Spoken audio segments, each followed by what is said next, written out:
This is a podcast from Minute Media.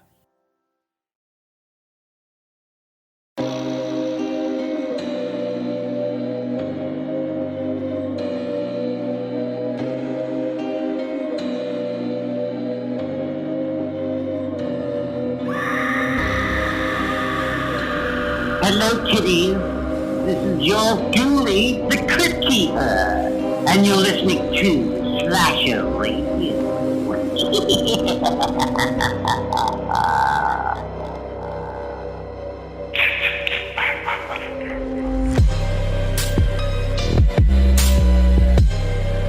Oh, that's strong.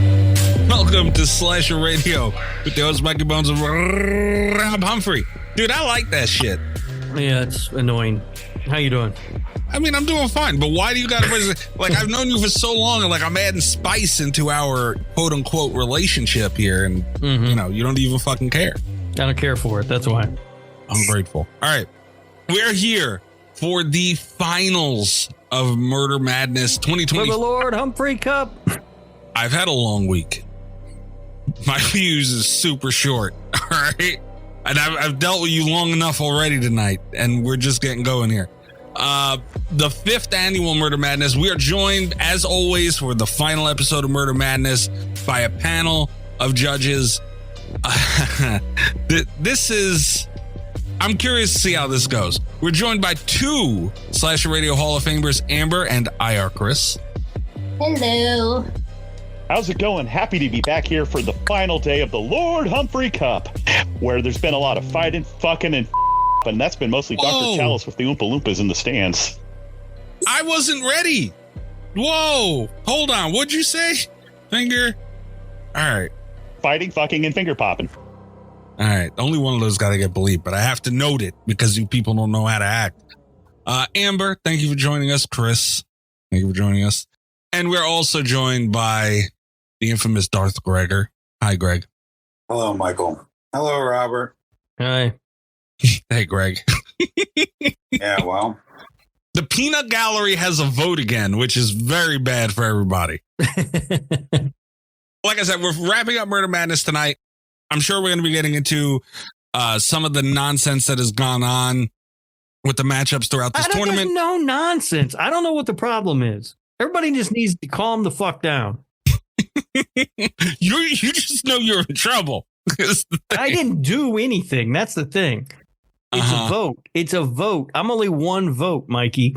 All right. You didn't do anything, you say, right? Mm-hmm. Okay. I'm going to remind everybody, we have a drink roll call to get to, as always. We have a mailbag to get to, and then we'll get into Murder Madness. But I just want to let the listeners know. The final participant, I shouldn't even do this. People might turn the fucking episode off. Right here. The thing from the thing, like not the movie, the actual creature from the film. Robert the Tire from Rubber. Carrie from Carrie. Seth Brundle from The Fly. Candyman. Victor Crowley. The Collector. And Santa from Santa's Sleigh. No, that's Santa as portrayed by WWE superstar Bill Goldberg in the 2005 Christmas horror film Santa's Sleigh. You got to say his full name so people know who you're talking about. I don't see a problem. What is it? March? All right. Like I'm in trouble here because you have a whole however many months to December until you get to really start doing November, December when you really get to start doing this again. So you're getting it all in these last few. And let's be honest, there's a good chance I'll forget about it by the time we get to November. There's also a very good chance you will forget about it, but remember very quickly when Santa's Sleigh gets brought up. Hey, you're forgetting about Christmas in July. Oh. Thanks, Chris. Appreciate you. All right. So drink roll call. What are you guys drinking? I can get us going. I don't want to call myself boring because it's a good drink. It's a classic drink. I'm drinking a cranberry and vodka like a gentleman. Well, you guys think about that? Yeah. Yeah, that's fine. It is a classic drink. Yeah. It's a little girly, but it's not too bad. I'll give it to you. I'm pretty basic too. Spiced rum and Diet Pepsi. Okay. Due mostly to a lack of anything else to drink. I guess I can go next. I'm going to send a couple pictures. Oh, yeah. I got to send you a picture of mine, too. Oh, for fucking crying out loud sake. my pre-gaming to get ready for this awesome, exciting night of the most must-listen to thwarting event of all of horror history. Started with many of these, several beers. But to round out the night, I've got myself a Voodoo Ranger hard-charged peach tea. Okay. You can look at, well, once my image is done uploading, I guess. Okay, Voodoo Ranger. I see it. That's nice. I've been seeing those around. Nice. Why wanted to upload my beers? I don't know, but the Voodoo Ranger, I've never had that stuff. I don't care for tea is the problem. Nah, I like that kind of shit. The hard teas are a lot of fun. God damn it. Chris, Yes. that's not your beer. Oh, that's nice, Chris. But that's not your beer. I had several beers. But you didn't have that one. I had very many big mugs. God damn it. This is an attack. Yeah, that's a good looking beer. That's a nice looking beer. Yeah. Mm-hmm. So dapper. Uh-huh. Yeah. Appreciate that, Chris. Why with the mustaches? Why? I don't know what you're talking about. My drink went through to Twitter also, guys. If you want to see it. I love the glass. Halloween Horror Nights glass. Screaming Sicilian mustache on the fucking cup. Here we are again. You know Why? what? I have to say this because it made me so aggravated today. We went to 8 different stores in 2 Holy different shit. counties to try to find Screaming Sicilian because I wanted to put it on my drink. Did you find one? No. No. Okay. 8 stores in 2 counties. No. All right. Well, that being said, I am not mad that you didn't get one, but had you said you went through all that trouble and then found one, you know what? I wouldn't even have been that mad. Honestly. Rob still pisses me off because he just has it sitting on his desk for all of eternity. He said he had it when he moved. He packed it with his birth certificate and all these other documents. Yeah, like he literally told me that. So, yeah, if you would have went through all that trouble, Amber, and you and Greg would have had Screaming Sicilian mustache on your drink, I wouldn't even have been fucking mad. I'm going to be honest. All right. What are you guys drinking, though? I am drinking a Dirty Dr. Pepper. Okay. I ran out of Sprite and I picked up some Dr. Pepper this weekend. So I've got a Dirty Dr. Pepper, which is awesome. And I made it super strong with maraschino cherries. Nice. Ooh, Very nice. respectable. Oh, yeah. Yeah. Yeah, that's another thing. This cranberry vodka, I made this real strong. That was the reaction at the beginning of the show. Took a drink before I started and said, God damn. Greg, what about you? Drinking your flavored vodka again? Yeah, just to finish it out because it was the last of the bottle. There was like basically a couple shots in, so some for her, some for me. With Diet Pepsi. Done. Rob? What's that? Flavored vodka yet again. Yeah, I mean, look, we talked about this already. I'm not a fan of the flavored vodka, but if you're going to do it, you're going to do it. It's not flavored whiskey. It's the same fucking thing. No, it's not. Literally the same thing. It's completely different. God damn it. All right. All respectable drinks all the way around. Do not appreciate the mustaches, gentlemen. Rob, I just told you last week. Right? We had that discussion. Remember? About what? About not doing this whole crap with the mustache anymore. I told you I don't know. I wanted to show off my Halloween Horror Nights mug or cup, rather. You could have did it without the mustache, though, is my point. I told you I don't want to see you drink anymore. The people like the mustache on the drink. What can I do? I don't give a shit. All right. It's a very respectable and dignified glass. I don't know what your problem is. I mean, my mug is beautiful. Oh, hold on. I think I know what the problem is. I really do. I think Mikey's just jealous that he can't grow a mustache like that. No, I'm not. And honestly, I can grow a very good mustache. You should do it. No, fuck you. I'm constantly trimming my mustache more than anything else. So no, that's not true. But no, that is not what I want to do either. God damn it.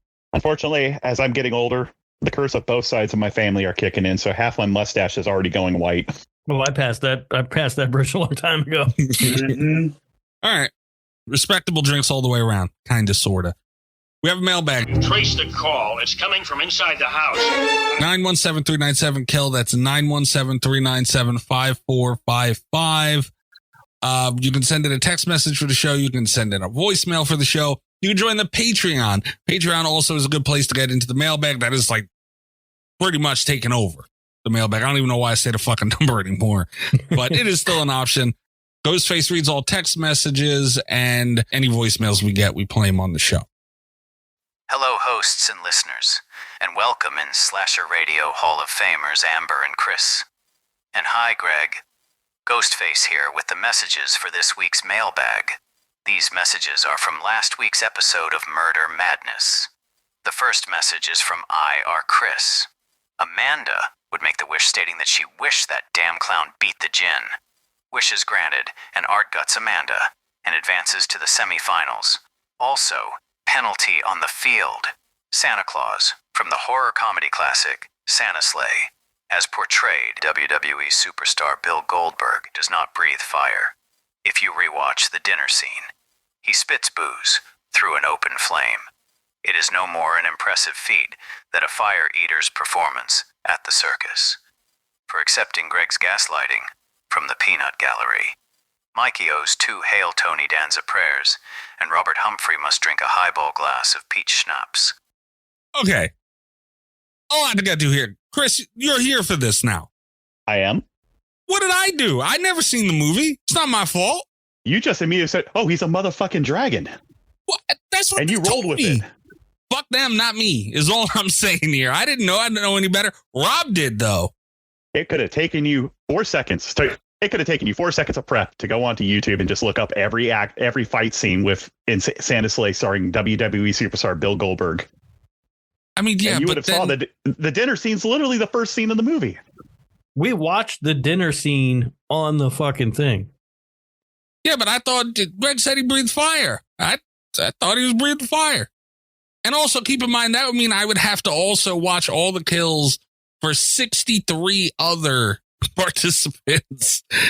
Yeah, I did look a little bit on the clip and see what was going on. I'm just saying, I didn't do none on this. And I feel like I'm innocent. No, I'm sorry. We're going to need some Hail Tony dances. Hallowed be thy pasta. Although Chris is right. Art is I will get to Murder Madness in a bit, but here comes some of the spillover we were talking about. Last week. Looking on the movie monster wiki, Santa Claus from Santa's Sleigh has the ability to breathe fire. The fuck? What reputable source is this? Because I can literally pull up the YouTube clip right now of when he sets Fran Drescher's fire on flame. It might not be in that scene. I'm copying the link right now and sending it to everyone, but it says that he has the ability to breathe fire. All right, how about we look, because it's going to come up later. So let's look at, because we're going to be going over it again later. So maybe we'll just get to that later. We don't need to Google fucking Santa Claus from Santa's Sleigh twice in this show. But no, don't run away from it now, Rob. Art got screwed. No, Art technically lost fair and square, but if Amanda wished that the damn clown won against the djinn would then have to go back in time and lose to Art the Clown, and then it would have been Art versus Amanda, and then Art just takes that thing in a sweep. Yeah, there's too many assumptions there. I mean, Amanda could have wished for anything.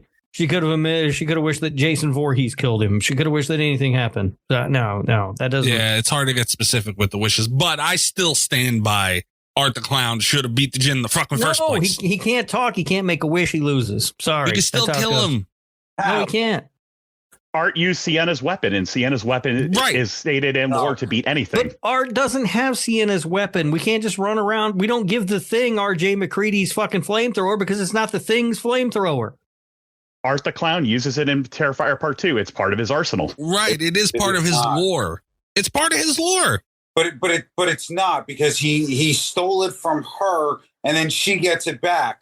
So it's not part of his arsenal that he would carry from movie to movie. The fact that Chris referred to it as Sienna's weapon tells you that it's not Art's weapon. but we don't know where it came from. If you give Pinhead his box, you got to give. I mean, that's fair.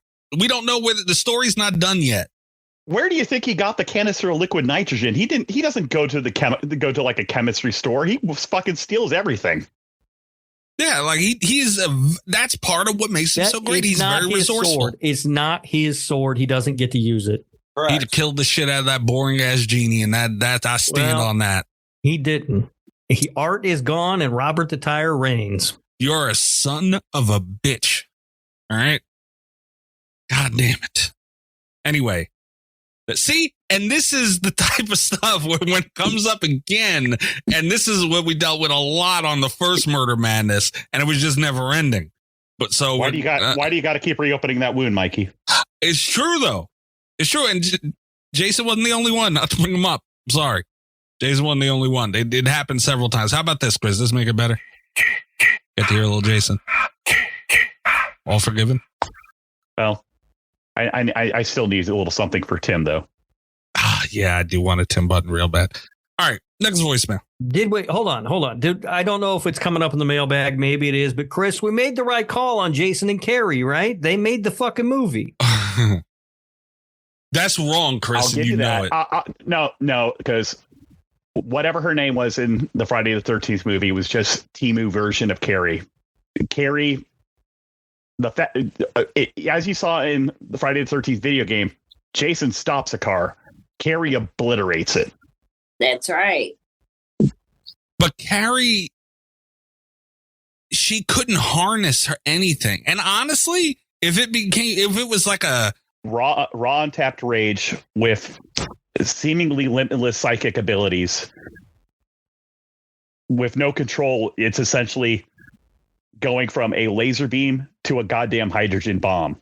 Right, but you don't know what you're going to get. And if you forget the end of Carrie, the rocks that fall from the sky and crush her house were pulled from space. Understood, but that was a grandiose ending. I'm talking what we see the majority from Carrie. That's the thing. It can range from laser beams and, and exploding shit. But the other side of that scale is tipping over a bucket of, blood or something. Like she doesn't know what she's going to get. That wasn't her. That was the bullies. But that's the point. That was the bullies. I know, but that's what we've seen. Her just throw shit across the room. I'm using it as an example. It's just that easy. She locked down an entire gymnasium with her mind from the stage and murdered everybody in the gym. I'm just saying, dude, none of them were coming at her with a machete. No, but they were going at her with a car, and she stopped the car, bro. Alleviated that thing. Accept reality. No, I stand by Jason would have taken it. Carrie won in what was it? What? Tina. Tina was that was the other point I was going to make. I think Tina is more powerful than Carrie in the sense that she not even close. Oh, Mikey, not powerful Mikey. Listen, not powerful as in strength, but powerful as in she learned to harness her power. Carrie never learned to harness her power. That's not true. That's why she checked out all those books in high school. In the school library, she's sitting there reading about it, looking it up, and everything else. And then she was practicing in it at home. And she still didn't get that good with it. Hers was pure emotion. No. When Tina unleashed the full brunt of her telekinetic powers, the only thing she did was broke Jason's mask. But she harnessed it, though. That's what I'm saying, and that's more deadly. If you can say, "Hey, I want to blow this person up." And I'm going to blow him up. Boom. Done. That's perfect. She doesn't know what she's going to get. The second Carrie starts hitting a high emotional state and fear is an extreme emotion, her power is just going to be lashing out everything. The entire Lord Humphrey arena would have been obliterated. But would it got to that point? Or would the doors have just slammed shut and everything and she's dead before then? That's all I'm saying. And Jason's otherworldly as well. Again, she stopped a muscle car going full speed at her and obliterated and it didn't touch her. You saying like if Jason swung the machete, it wouldn't just fucking shatter to pieces before it hit her? If she gets her strongest power out of her grab bag, possibly. She wasn't even looking at the car. If she gets her strongest card pulled, sure. The car feat was literally her subconscious defending herself. I'm just saying. We've seen her subconscious do very little at a lot of points as well, is all I'm saying. I think you're severely underpowering Stephen King psychics. No, I know Carrie can fuck shit up. It's just whether or not she does. Stephen King psychics are made out of fucking bullshit. Especially if you throw in the books. Like Rose the We're Hat. not throwing in the books. Like Rose the Hat was nerfed in Doctor Sleep. All right. Well, Chris, you're now arguing on the side after all these years from the first Murder Madness. You are arguing that Jason's done. I have to be fair.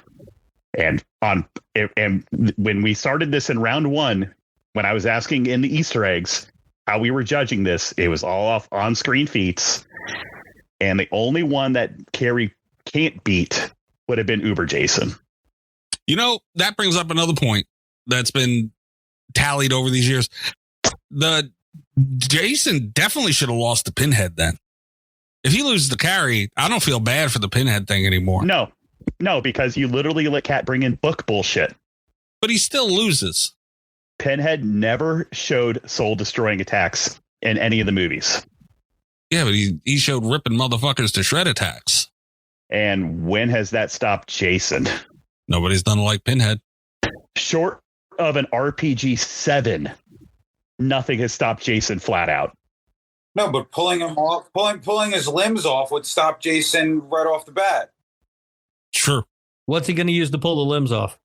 Pinhead has the You hooks. think Jason can't break those chains before they pull him apart? Come on. In some movies, yeah. In others, no. Again, it's not only just the size of them, but it's also how many.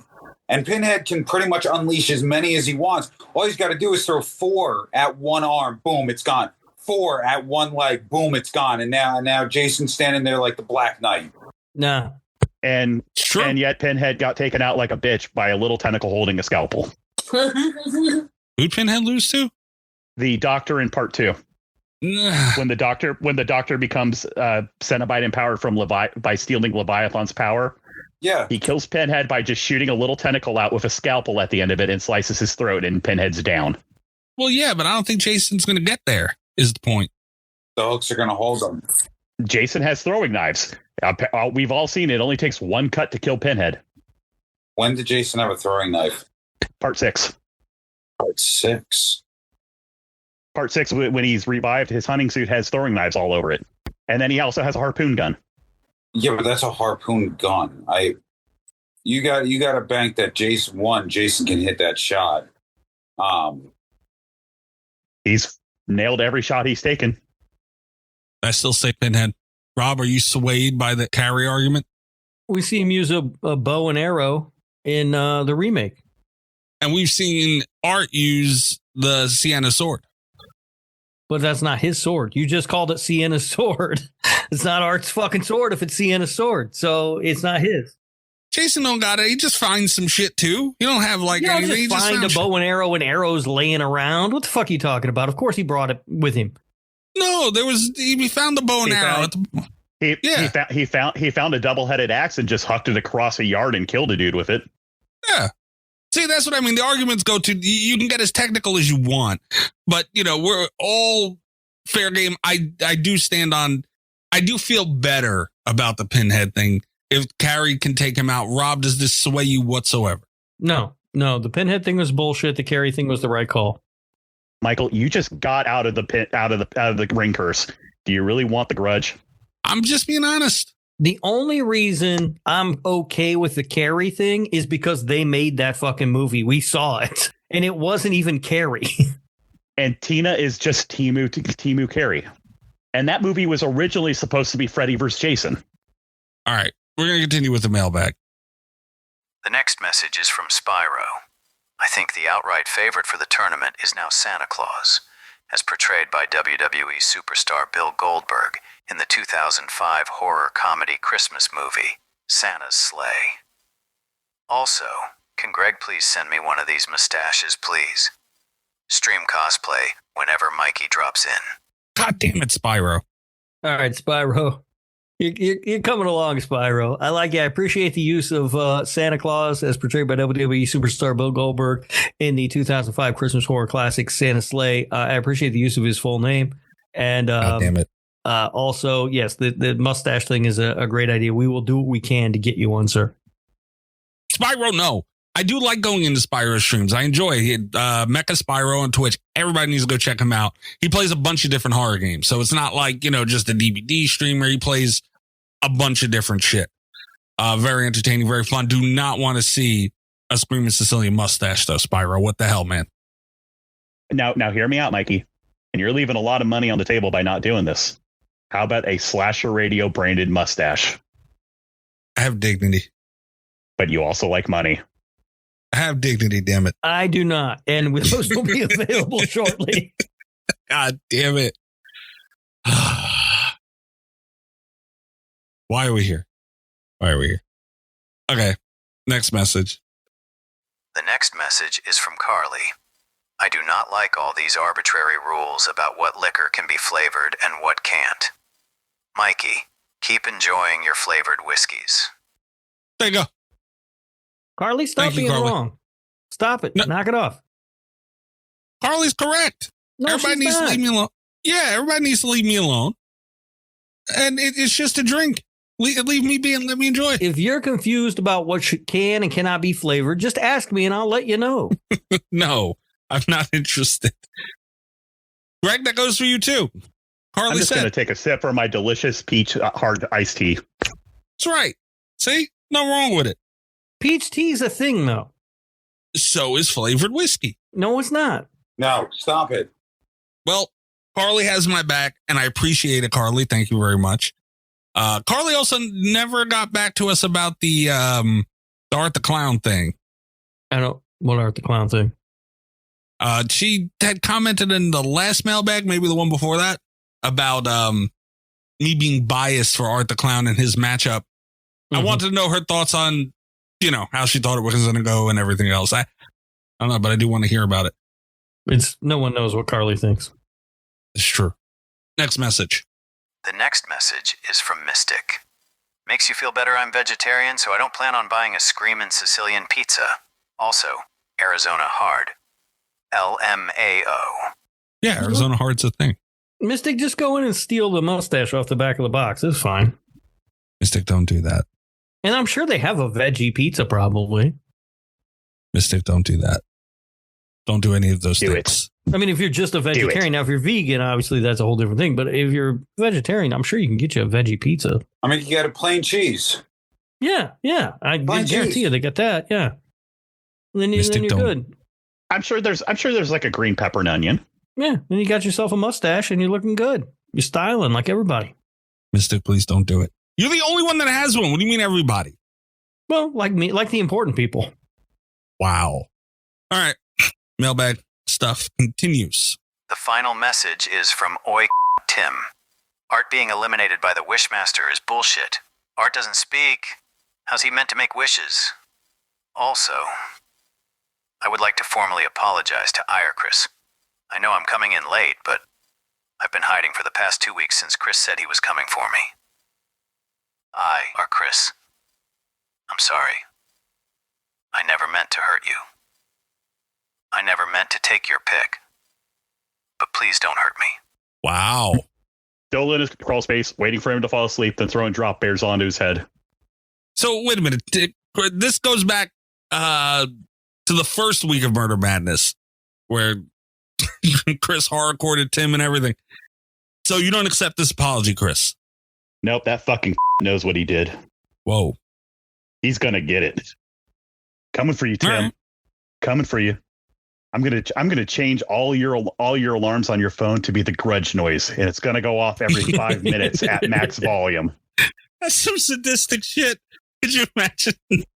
Oh man. You know what though? I'm not even mad. Tim, Oi Blunderberg. We still haven't heard back about the war, Rob. Yes, no?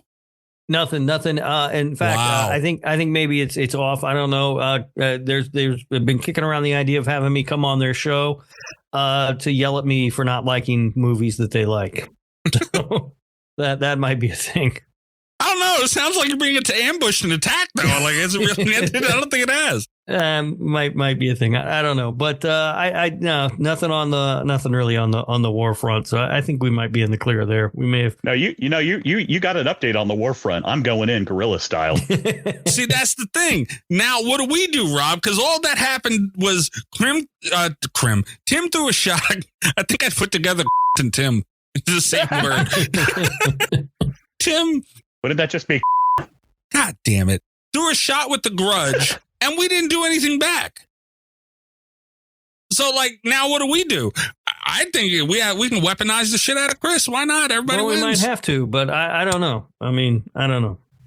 All I know is there has not been anything else on the, because if you remember what got me upset and ready to go to war was the way they were talking about our show on their show, and in specifically the way they were talking about me on their show and doing stupid impressions of me.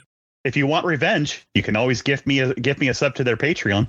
But that's what I'm saying, man. Like, we kind of didn't do anything back yet. Like, it's just been them throwing shots. Like, we kind of need to do something about this. I don't know, guys, because they, like I said, they might have me on, and we'll see what happens. All right. They're good people. I like Tim and Luffy. They're good guys. I like Tim too, but if we're having a war, then war we must. Tim and Monkey D. Luffy, God, they're goddamn nerds. All right. We got a big nuke with EyeRChris sticker on the side. It seems like we get Tim. No more Grudge movies. Maybe we'll find out next week because we're doing a Patreon pick next week. Oh, yeah. Oh, I forgot there's a Patreon pick next week. Yeah. Oh, yeah. That's not good for anybody here, especially me. But let's see how Tim acts with that. Maybe we'll go from there. All right. Fair? Yeah. All right. We owe Chris a pick, too. We'll handle one war at a time, Rob. All right? Yeah. One war at a time. All right. Thank God that's all done and over with. We're going to take a quick break. No. And we will... No. First off, I have something for the mailbag. God damn it. It's a spicy meme as from the results of last episode. Okay. All visuals from the show, drink roll call, just everything included. They go on to Patreon. Again, patreon.com/radio. All visuals go to all tiers. Chris, would you like to describe this? You want me to do it? I mean, I would love for you to read this. Okay. It's an image of Michael Myers outside of like a Denny's. And it's kind of like a blurred background, but you can see the Denny's. And it's Michael Myers holding a sign that says the Demogorgon ate my butt in the bathroom of the Haddonfield Denny's. Wow. Goddamn Demogorgon. Damn Demogorgon. All right. We're taking a quick break. We'll be right back with the finals of Murder Madness. For the Lord Humphrey Cup. I'm on empty.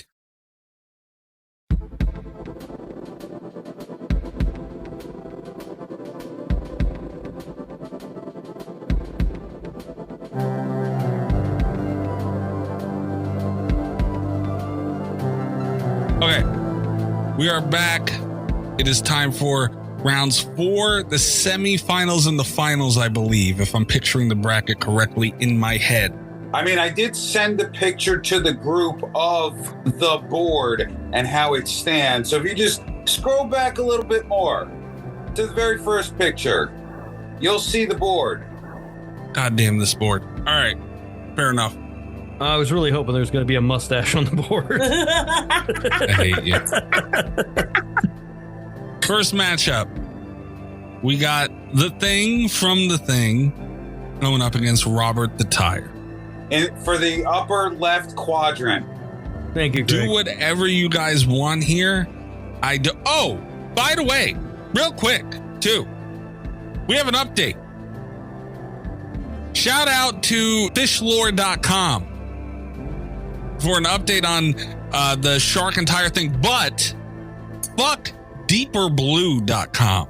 Turns out, much like bsource.com with the whole Candyman Robert the Tire debate, turns out Deeper Blue doesn't give a fuck about helping anybody. I posted on that forum. It's harder to find a shark forum than you think. There's so many.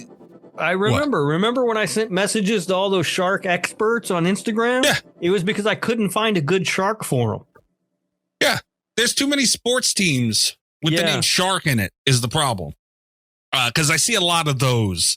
But yeah, I found deeperblue.com. I was like, finally, a forum where about sharks. Nobody responded to me.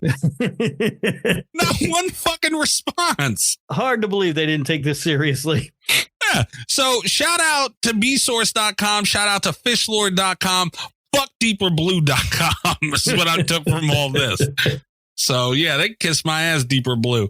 But fishlord.com, I actually got a bunch of responses. But someone named Fish Fur gave the most, that's the name, Fish Fur. Gross. Well, they're a fish lore legend on fishlore.com, so I feel like they need to be respected, Rob. Shout out to Fish Fur, I guess. Yeah. They gave the most cohesive answer, I believe. So much depends on which species of shark is supposed to be doing the destroying. Only a handful of species would be capable of it physically, I think. Give a couple of examples. Cookie cutter sharks. I didn't know that was a thing. Hammerheads and, all these other types of sharks. But all we care about is the great white, right? Mm-hmm. He also said, I think the great whites and tiger sharks and maybe bull sharks could easily reduce the tire to shreds if they had a reason to do so. Okay. Because as everybody knows, Fish Fur also mentioned sharks bite to taste. Nobody wants to eat a fucking tire, not even a shark. So we don't see it normally, but they could. They possess it, and I stand by that decision, and I feel like you guys fucked that one up too. How do you feel? But we talked about this. It doesn't matter because Robert the tire can blow up the shark's head without getting near the water. He doesn't have to get in the water. The shark can't get him. But I feel like it would take him too much force. Humans' heads are much smaller than shark heads. But it doesn't matter. He's got all the time in the world to generate that force because the shark can't get him because he's not in the water. The shark cannot. Go on there and ask him if a shark can get out of the water and walk up to the shore. The shark could be underwater. Does it even work underwater? We don't know. I really don't want to hear this from you, Rob, when you guys spent close to 15 minutes last episode bending over backwards and sticking your head up your ass, trying to concoct a reason why Freddie can fight Victor Crowley on equal levels. All right, well, we're not talking about that matchup right now. Bending all the rules for one matchup, and then you're coming up, then you're like, well, we got to make it even playing field, and then it's like, no, Robert doesn't have to be in the water. Well, but we do have to make it as even. You got to admit, Chris, that is a very difficult matchup under these guidelines that we have for this tournament. So we do have to make it as fair as possible, especially for big names like Freddie and Victor Crowley. Then we're rewinding back to episode 1, and Pamela Voorhees doesn't have to enter the water either. Well, no, not enter it. She can't get him at long range like Robert can. That's the problem. She has to go in the water to fight the shark. She can't. She doesn't have telekinesis. And that's the other thing, Mikey. You go on this shark forum and ask him, but you didn't tell him it was a supercharged telekinetic tire. You just said tire. Robert ain't just a tire. He's a sentient tire with telekinesis, can blow your head up. Okay, but I would have to go to a telekinetic tire forum. It'd probably be easier to find than a shark forum, to be fair. I honestly think it would, yeah. But still, that's not a question for shark experts. There's probably a subreddit for it. Let's just throw that out there. Right. There's probably a group of people discussing that right now as we speak. Look, yeah, I all love to fish for. I believe that they were not given all the information here regarding the question that we were really trying to get answered, and I stand by the answer 100%. I do not think it matters. Greg, was that when you were on? What? That matchup? No, that was one. That was last week. All right, Amber, does that sway you at all or no? No, because not that it matters, but because the way that I really look at it, if you throw Pamela Voorhees into the water and throw Robert into the water, which one is the shark going to go through first? It's going to go to the meat. Robert can easily blow him up. All right. Well, shout out to fishlore.com regardless, and fuck deeperblue.com. I had to scramble and find another shark forum, man. They could have just answered the question. And I checked too. I'm like, is this thing dead? No, they posting everywhere else but mine. It's like, damn. Rat bastards. All right. First matchup, nonetheless. Where'd the thing go? Okay. The Thing versus Robert the Tire. You guys do what you want. I don't care about this one. I'm protesting this whole tournament.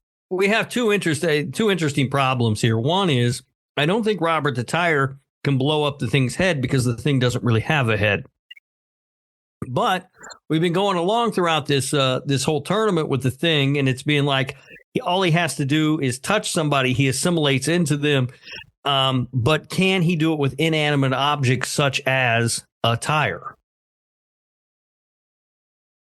I would counter that with there is literally a scene in the first movie of The Thing where he busts through a floor and is tearing apart an entire Antarctic base as a giant blob monster with tentacles.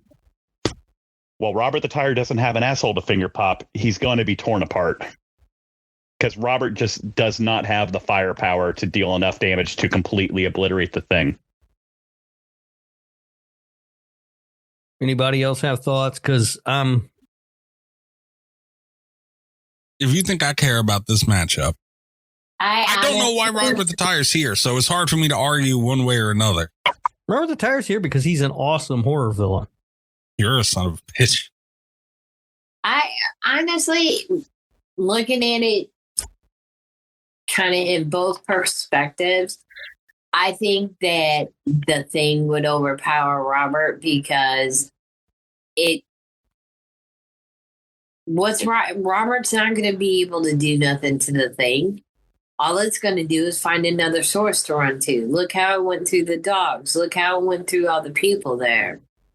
You know, in the long run, I think Robert's going to get it.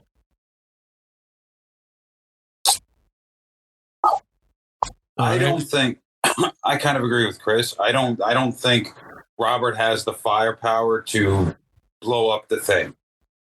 I don't see it because Robert's attacks are targeted on the head, and the Thing, like it could blow up one portion of it, but then it would spout a new one. And I don't know if Robert has that kind of power to be able to do it.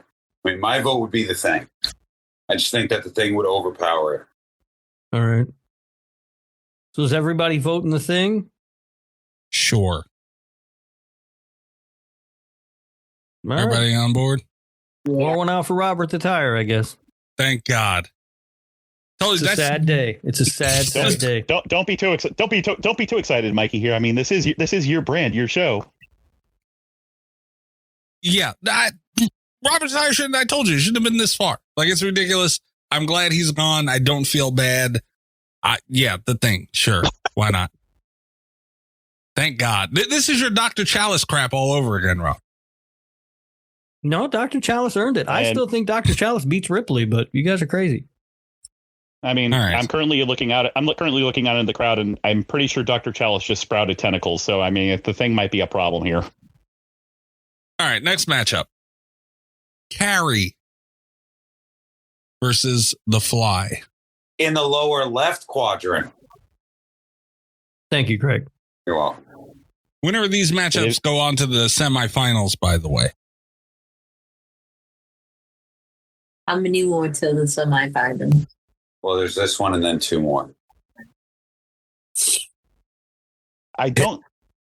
For this one, I think it's going to come down to the fact that I don't think The Fly is durable enough to withstand Carrie's telekinesis of either her throwing him across the room into the walls or beating his ass with everything that's in the arena. I think he's just going to constantly be pelted and thrown around until he collapses into a puddle of goo.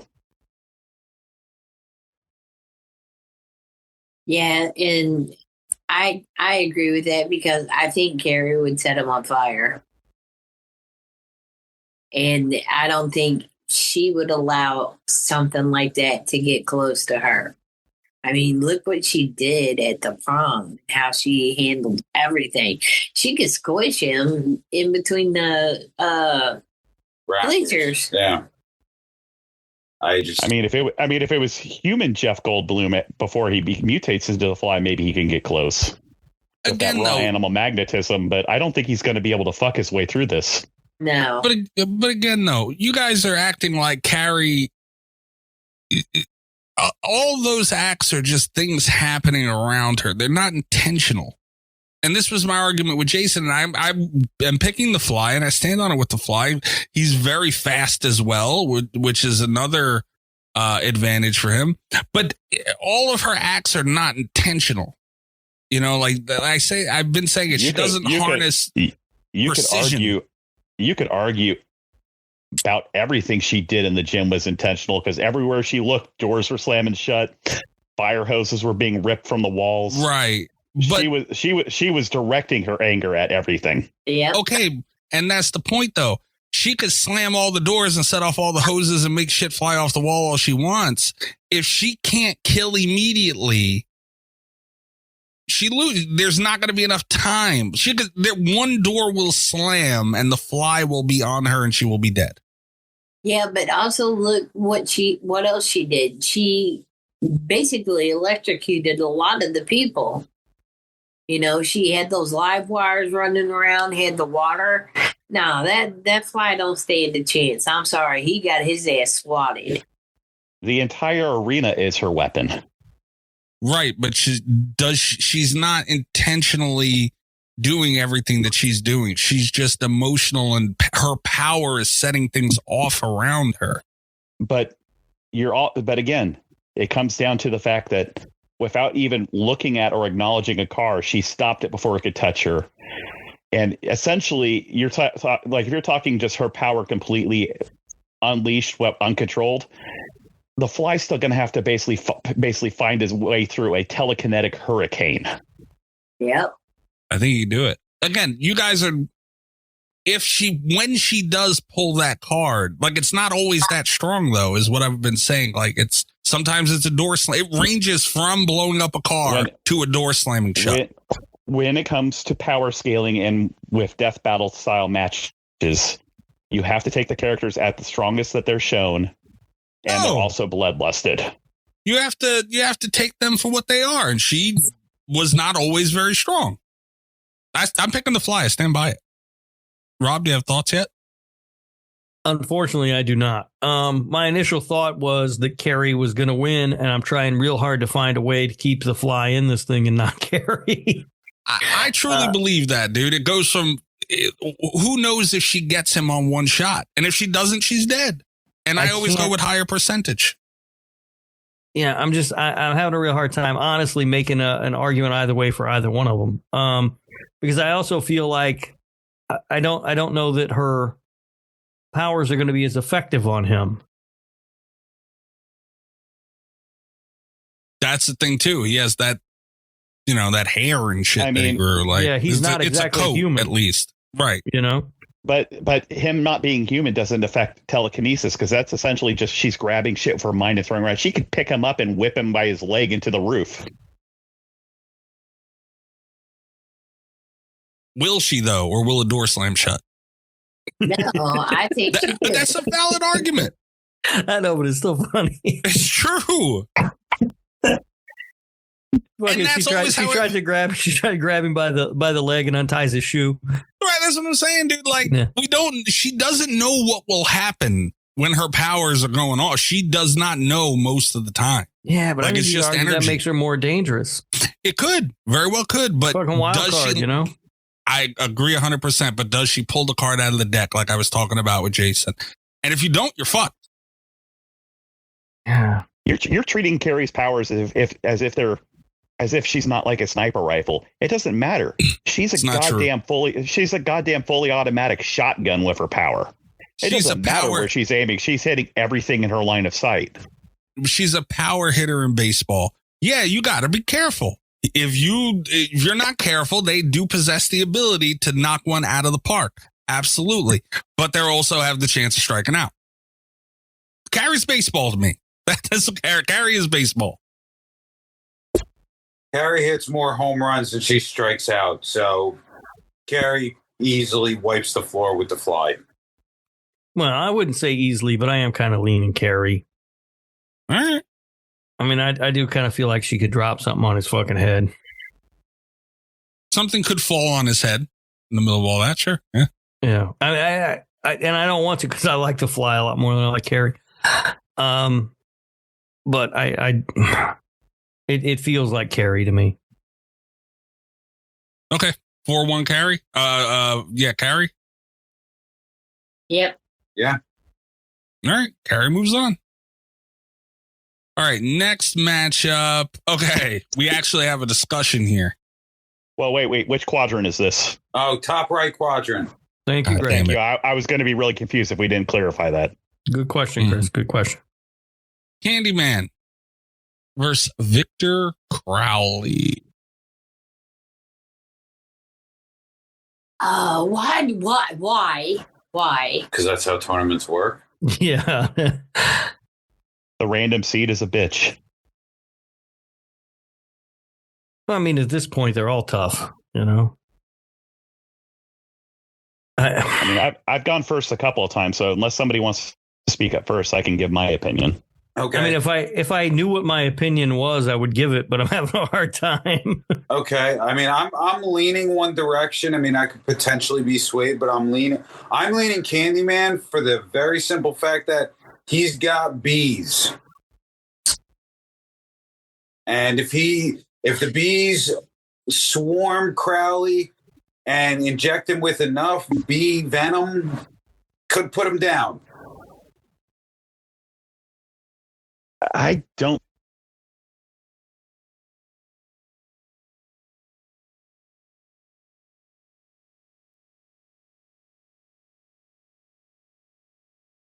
As a reanimating revenant, which we're going to have to throw out the kill rule. It's just who's going to be able to put the other one down. That's where they can't answer the 10 count on this one. Right. I'm leaning more towards Victor on this one, just simply because he won't be Candyman's victim. And he's not going to be intimidated. He's not going to be scared. I mean, yeah, I don't know if you looked at Tony Khan recently, but right. Yeah.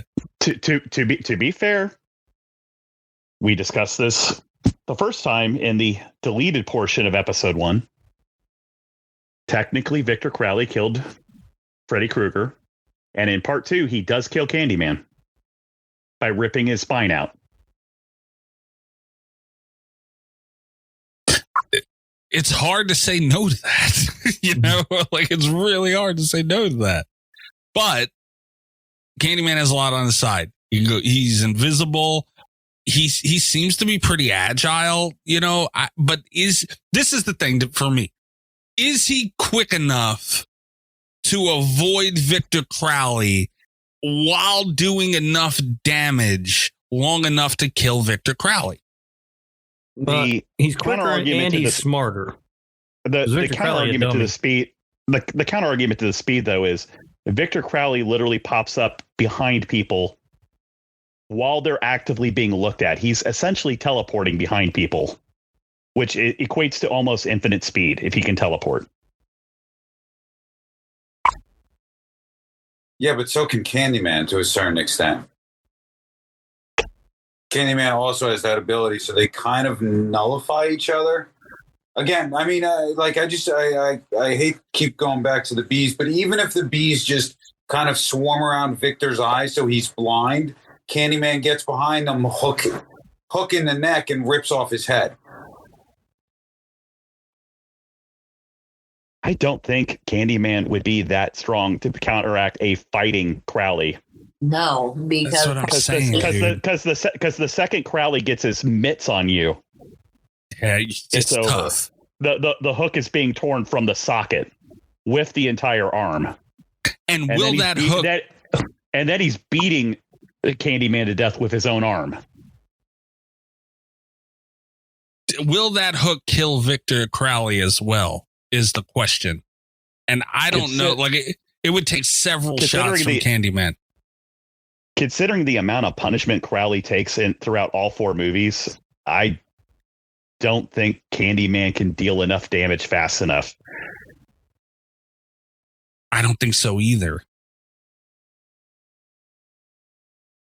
I mean, once it comes down to a fist fight, it's just basically going to be the brawl for all there, and it's just going to come down to who wants it more. And I'm going to have to give it to the Berserker in this one. I don't picture once they're in hook range, I don't think Candyman can do enough damage. He doesn't have enough physical prowess to do anything, and even like his psychological mind games and whatnot won't be enough to do anything here, because Crowley won't care.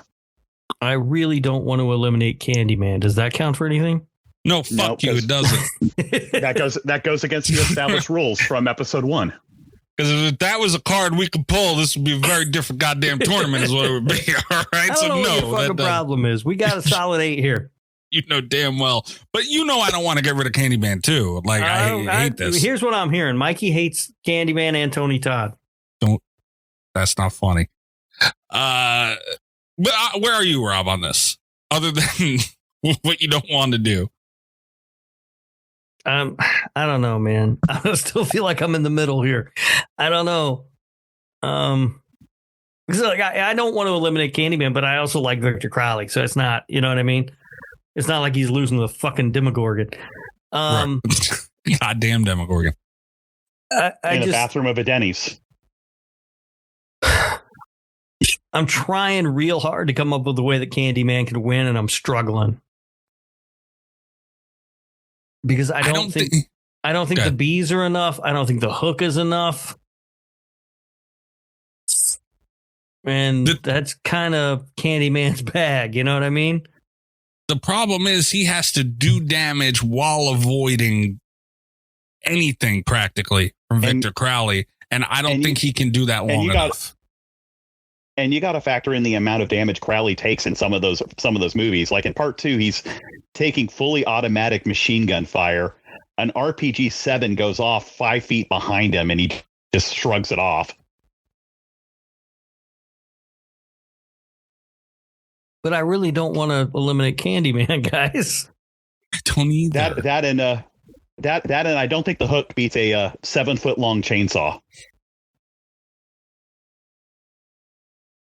All right. Right. Yeah, you can't hit what you can't see. And if Victor doesn't see him, he can't hit him.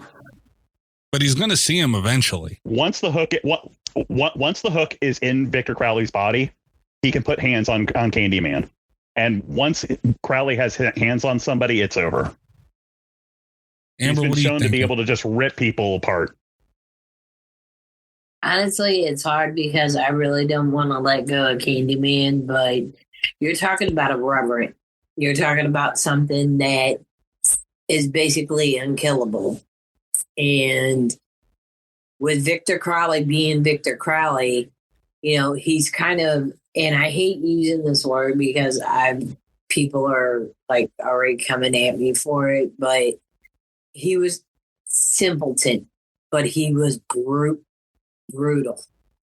as can be. But the biggest thing with Candyman's flaw in this, Victor Crowley ain't gonna believe in Candyman. He's not gonna be his victim. He's gonna look at him and tear him apart. And the bees, those bees ain't gonna affect the dead man. How are bees gonna affect somebody that isn't reverent? Because they're gonna blind them. No, they're not. Yeah, they are. They're bees. They'll sting his eyes. Or better yet, they don't even necessarily need to sting him. Just cover him. Just work it as a giant mask over his face. Now he can't see. We have seen Victor Crowley walk through fire. Exactly. That's a big man, very calloused, you know, like not human. Like I don't, Greg, I want it to be too. A thick skin. I think the idea of the bees works more as a distraction for me than anything else. Like they're not really going to do much, but they can distract him.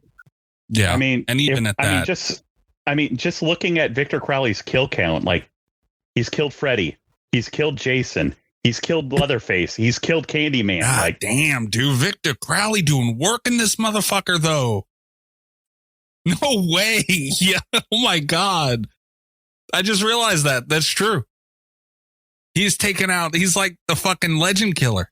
And also funny that Tony Todd in the Victor Crowley, the Hatchet movies. Fun matchup. That's what I'm saying. He's killed Candyman. He's killed remake Jason. He's killed Freddy Krueger. He's killed the 2003 remake. Well. He's killed the 2003 remake Leatherface as well. Like He's the Randy Orton of this tournament. He's the legend killer. Yep. I gotta go Victor Crowley, guys. Everybody but Greg on Crowley or Rob? I think Rob doesn't matter, right? Amber, you're going Crowley as well? I'm going with Crowley, yeah. All right, so it's at least three zip now. I'm going Candyman. Fuck it. I agree with Rob. Some respect. It doesn't matter, so I'm going Candyman. All right, that's fair. But I'm glad you did also that. Because unlike you guys, me and Greg don't hate Candyman. How dare you? That's just rude. Confirmed.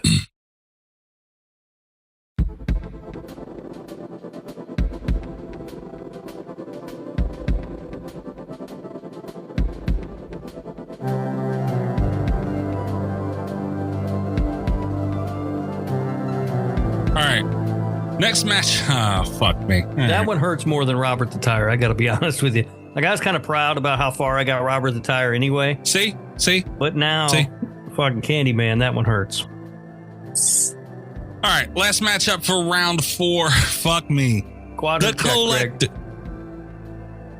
Quadrant is the bottom right quadrant. Thank you. You're welcome. All right. The Collector versus Santa from Santa's Sleigh. Who's that? Santa. Mm-hmm. Oh, you mean Santa Claus, as portrayed by WWE superstar Bill Goldberg in the 2005 Christmas horror film Santa's Sleigh. You're annoying. So just to clarify, the Collector does get traps, right? Yes. I think he trapped Santa. If we didn't give him traps, he'd be fucked. So not necessarily, though. Can throw hands heavily. Not against Santa Claus, as portrayed by WWE superstar Bill Goldberg in the 2005 Christmas horror classic Santa's Sleigh. So this matchup is boiling down to a trapper versus a brawler. A brawler who spits fire and is the son of Satan.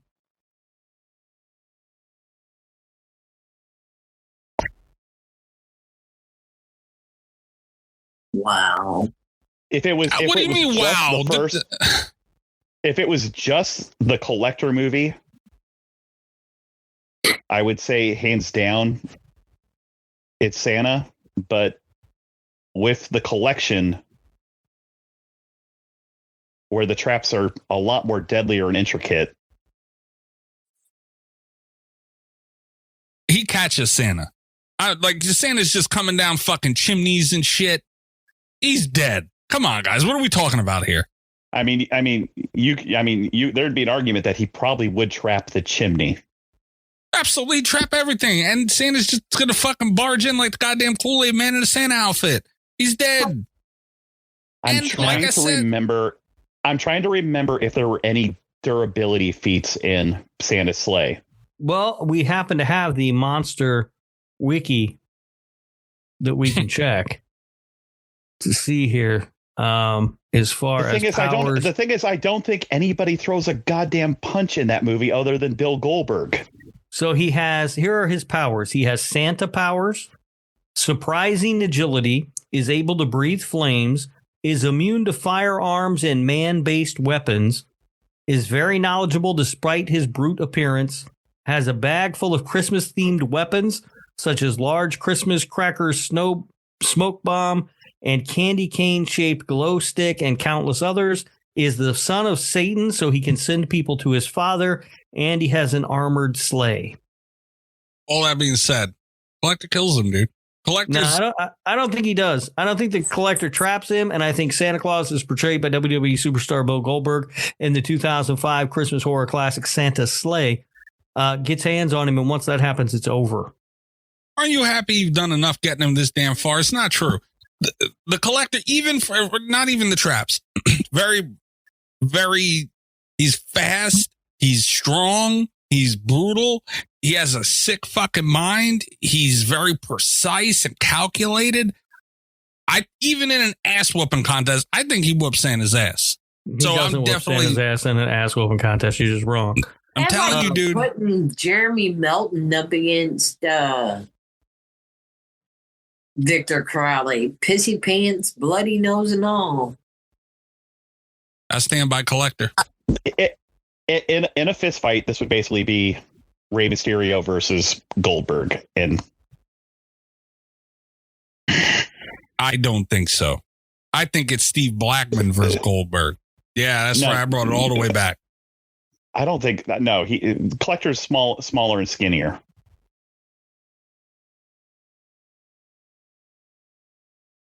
Right, I'm casting my vote for Santa Claus. Let's do Crash Holly. Like Crash Holly might be a better. I'm casting my vote for Santa Claus as portrayed by WWE superstar Bill Goldberg in the 2005 Christmas horror classic, Santa's Sleigh. I hate you. Now, here's the thing. If it's true, which according to the villain, the Monster Wiki, that Santa Claus portrayed by Bill Goldberg, WWE superstar Bill Goldberg in the 2005 Christmas horror classic, Santa's Sleigh, is immune to firearms and man-based weapons, the traps will have zero effect because they are a man-based weapon. So the traps will have zero effect, ergo, Santa wins. And even hand-to-hand combat, there is not a shot that the collector can't, throw hands with Santa. Can't box with God. Or the devil in this case. So you guys need to watch the Collector movies again. You're going to feel bad. I watched them both recently. And I tell you as a fact, there's no way, no matter what the Collector does, Collector tries to stab him, no dice, the man-made weapon. There's nothing that the Collector has in his arsenal that can take out Santa Claus as portrayed by WWE superstar Bill Goldberg in the 2005 Christmas horror classic, Santa's Sleigh.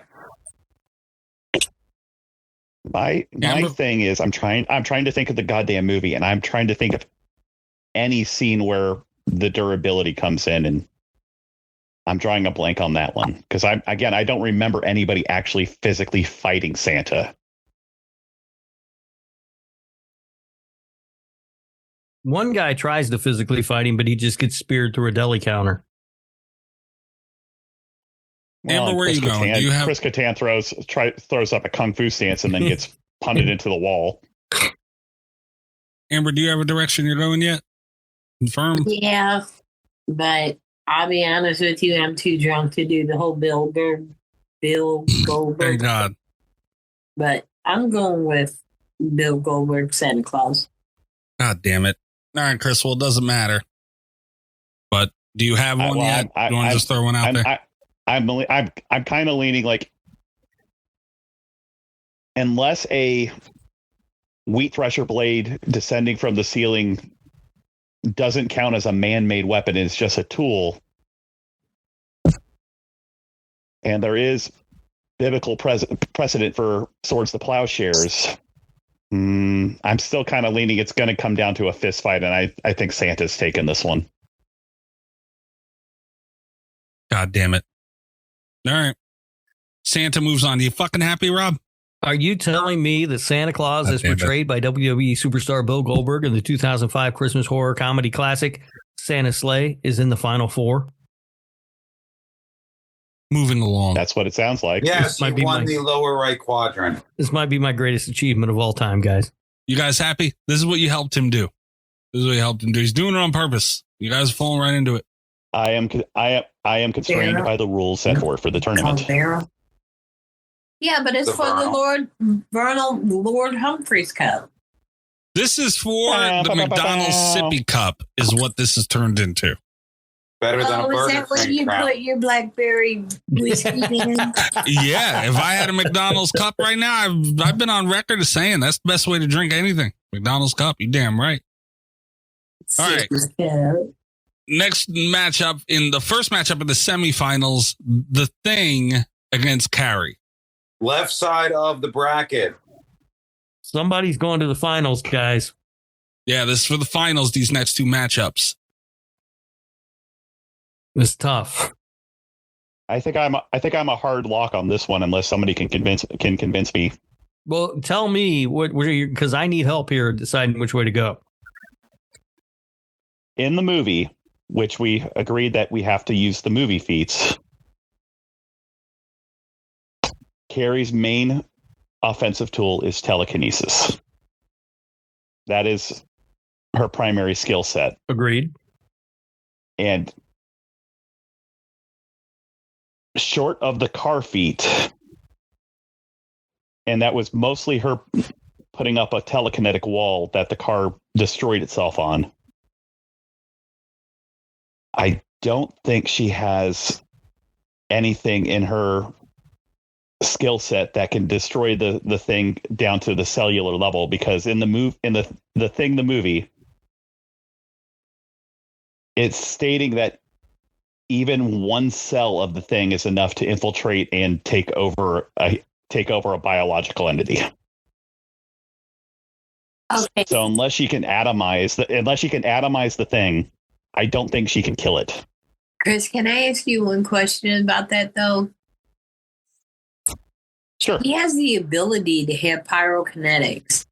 Now, I don't think she has pyrokinetics. I think it was when she was tearing apart the electrical wiring that she was setting fire to the gym. I don't think pyrokinesis is in Carrie's skill set. But let's say it is, okay? All they have to do is burn it and it dies. If there's like canisters of gasoline and fuel and stuff around, all she has to do is blow up a few of them and basically she could get it. The thing, though, is not necessarily instantly killed by fire. Oh, it's not instantly?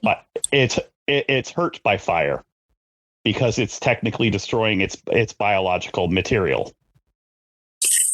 But again, she would have to essentially atomize it to where there's not a single living cell left. And a drop of blood from the thing is enough that it could kill her. Damn, Well, not so much kill her, but take her over. I gotta think about that. Rob, you're a thing guy. Where are you on this? Fucking weird matchup. Yeah, it's a weird. Anything with the thing is a weird matchup, I feel like. Yeah, that's true. I've been sort of working under the theory that anyone who's going to defeat the thing, and I believe maybe even in the first time, was the thing, I keep saying he, like it's a person, was the thing in the first Murder Madness that we did? No. I'll check. No. I don't remember, but my working theory on the thing has always been it's going to have to be fire, right? Like it is somebody who has fire is really the only thing that's going to be able to kill the thing.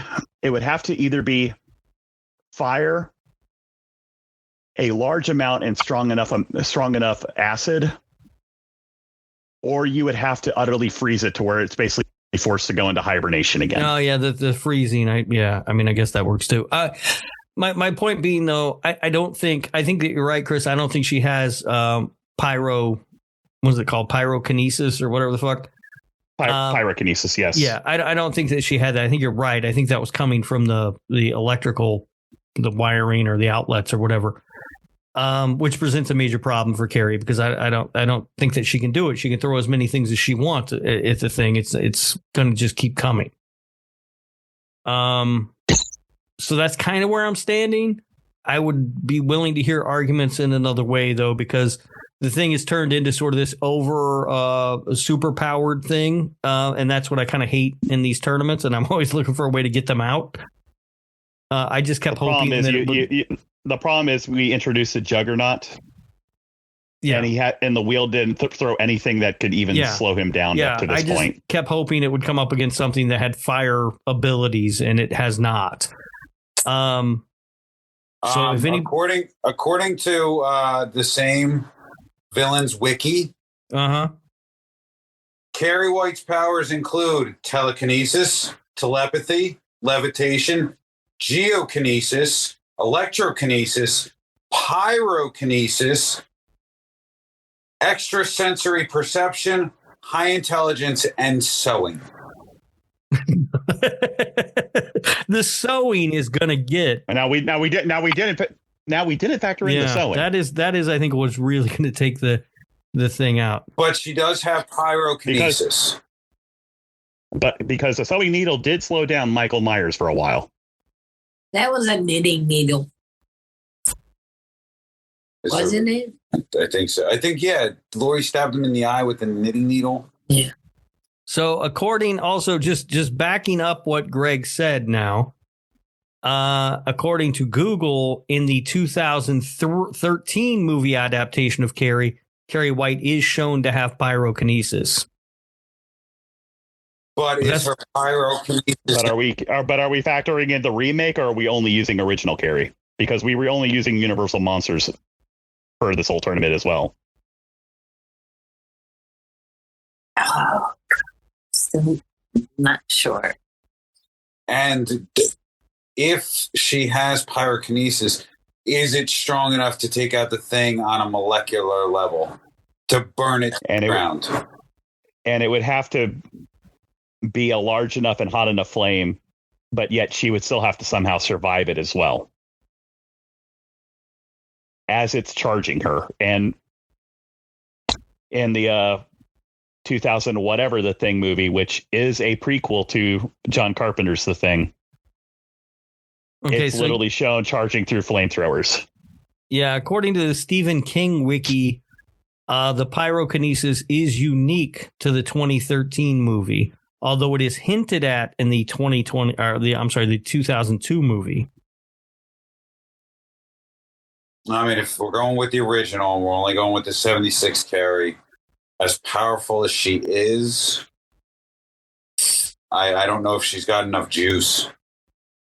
She's going to fuck the thing up physically, but I don't think she can destroy it. Well, I don't know. They're out there on Antarctica, right? Which slows down the thing, but if you put it in like a normal, like room temperature setting, the thing's going to be a lot stronger. It's taking place in the Lord Humphrey Murder Hobo Coliseum. Good name. I have a very important question, though, in this matchup. Very important. If you slam a door on the thing, does it kill it? No. No. All right. That's a big knock for Carrie, then, in my eyes. I mean, Stephen King loves his psychic characters, but I don't even think if we gave her book feats, it's a guaranteed win. Like, the original Carrie, as powerful as she is, I don't think she has what it takes to take this home. So you don't think that she could levitate him and put him like... But even if it gets... in a huge frozen pile of the snow. If South Carolina doesn't have snow, right? As Rob was saying, it was like 77 today. Well, it did snow here in January, though, first time in 8 years.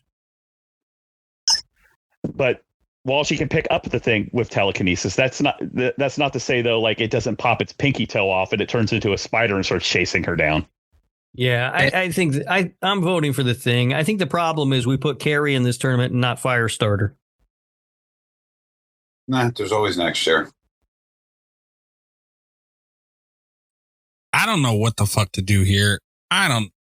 Someone, before you guys, please make a decision. Because I'm in a situation in this tournament so many times where I don't believe in these guys being strong enough to get to the point where they're at. So, like, I don't know where the argument goes, you know? My thing on this is I'm having to do mental gymnastics to come up with a way that Carrie wins. And I don't have to do that for the Thing, so I'm going with the Thing. I mean, if the Thing just touches her, it's over. Right, you're going if it spits on her, it's over. I'm going the Thing. Okay. Mikey, it Chris? really doesn't matter what we think, Ben. Chris, you're going the Thing as well? I was hard locked on the Thing the second we got to this matchup. Like, okay. I'm a huge Stephen King fan. I love his characters and his monsters, but I like there'd be arguments for like Pennywise or Randall Flagg, but I don't think Carrie takes this at all. Maybe Andre Lenoge. All right. Amber, you want to throw a vote anyway? Which way? Because it doesn't matter what we think. I was going to go for Carrie, but it doesn't matter. All right. Well, yeah, I mean, official vote. I don't fucking know. I'll go the Thing, because fuck Carrie. All right, how about that? 3-1 Amber. All right. Petty ass shit. It doesn't matter anyway.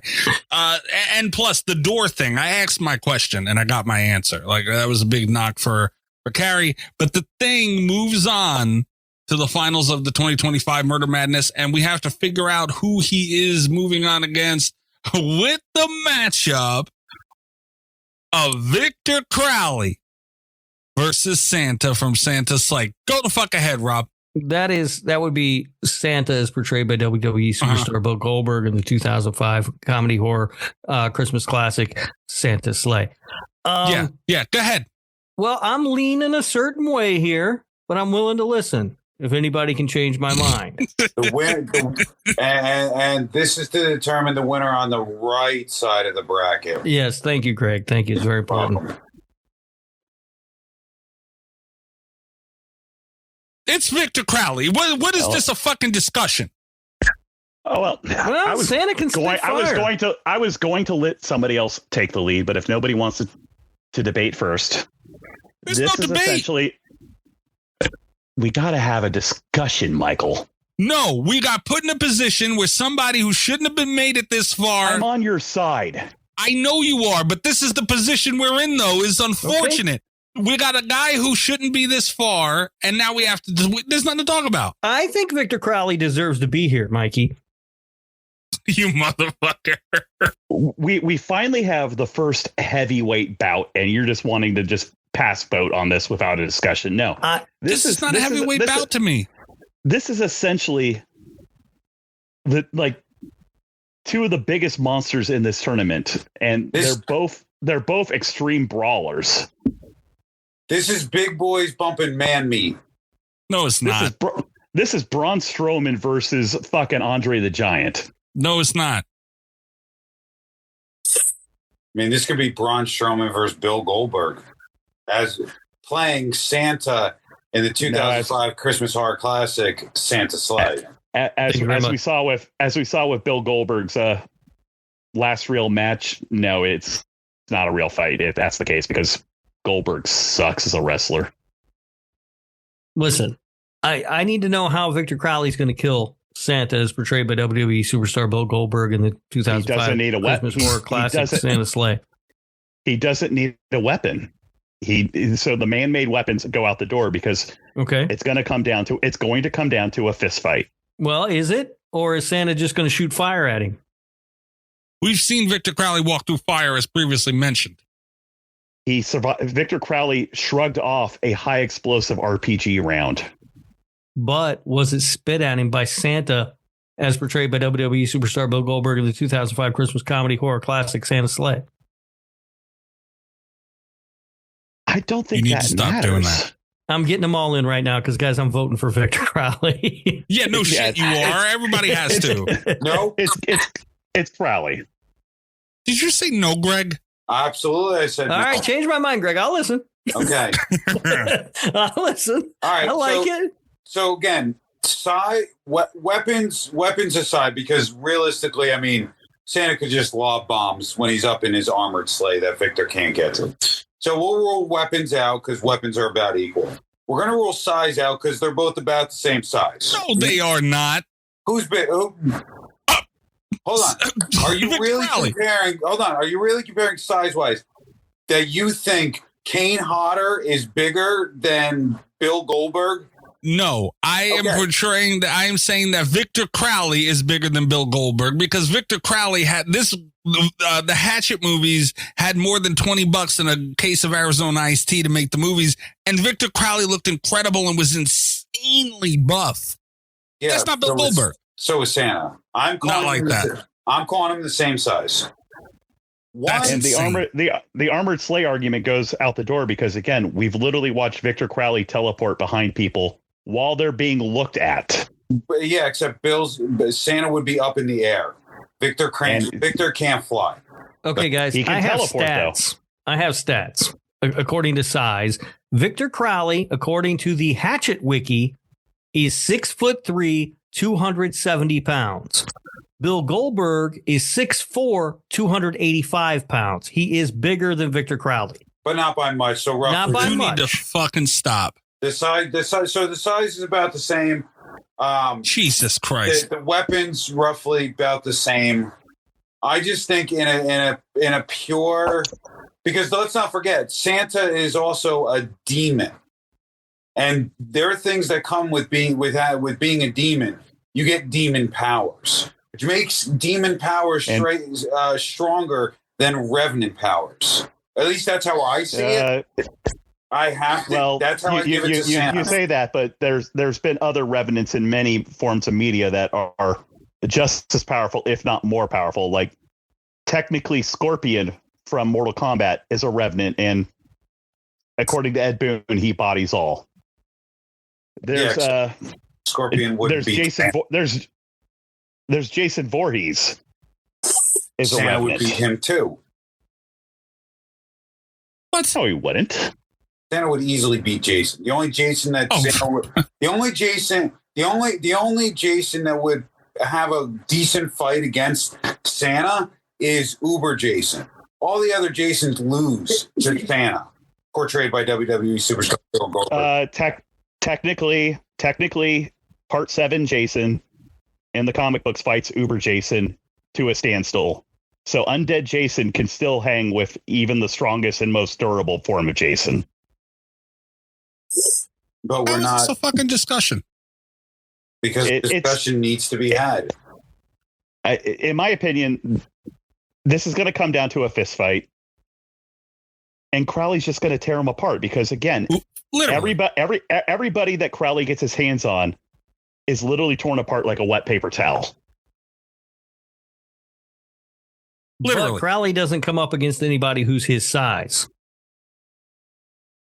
He fought remake Jason, and again, he fought Candyman and Leatherface. Okay, well, according to the horror wiki, Santa is 7 feet tall. So not the size of Bill Goldberg, but the size of Santa Claus in the movie is portrayed as 7 foot tall. So now you're talking what? 8, 7, how many? I don't know, 8, 9 inches?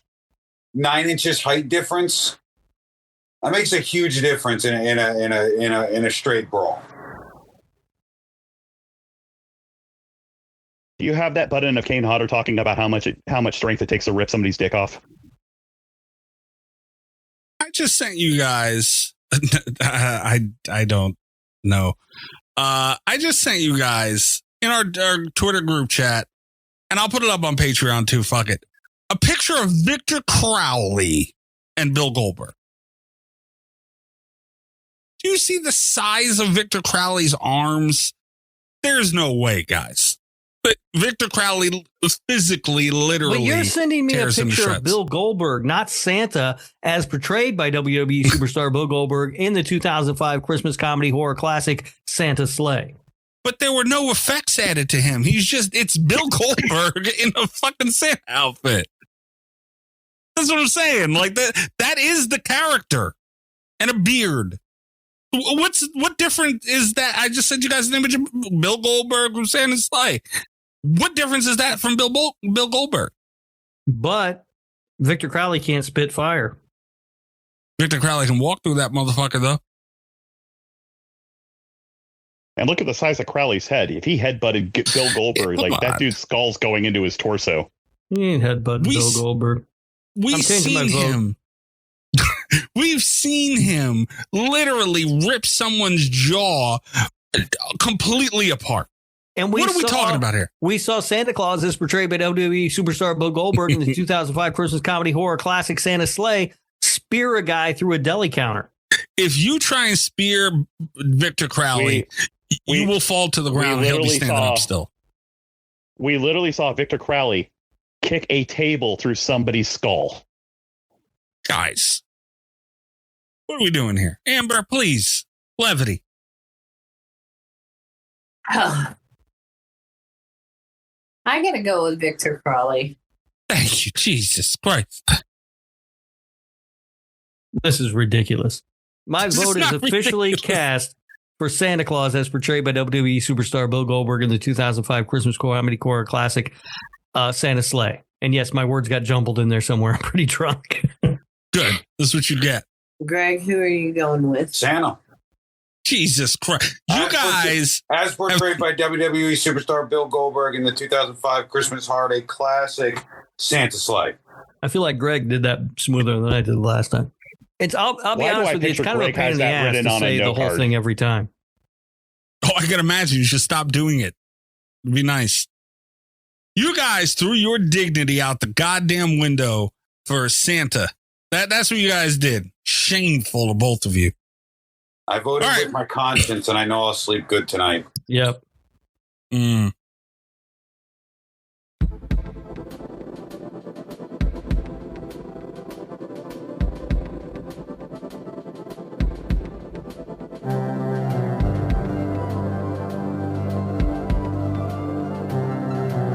All right, we have a final matchup, guys. And Well, it's a- no, did everybody vote?